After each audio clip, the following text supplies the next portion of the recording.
And these are books that will wow you. And I have two since 7 years ago that I really want to call out.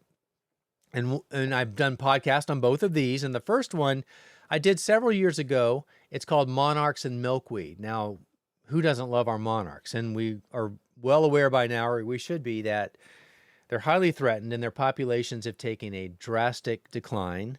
So from 20 years ago, we're down to about 8% of what we used to have 20 years ago.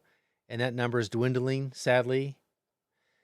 So this book, Monarchs and Milkweed, and this book is written by Anurag Agrawal.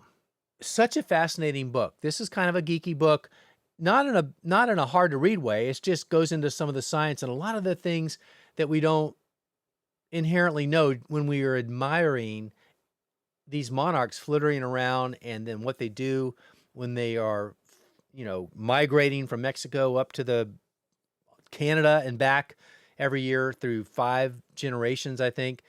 And then how they lay their eggs on milkweed and only milkweed, because that is their sole food source for their caterpillars.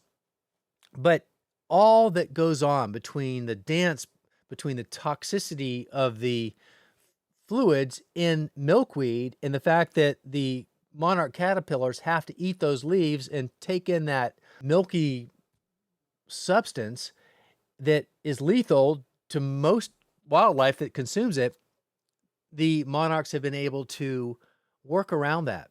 So it's very interesting to get more into the science of how that all plays out. But it's a fine balance, but a fascinating read.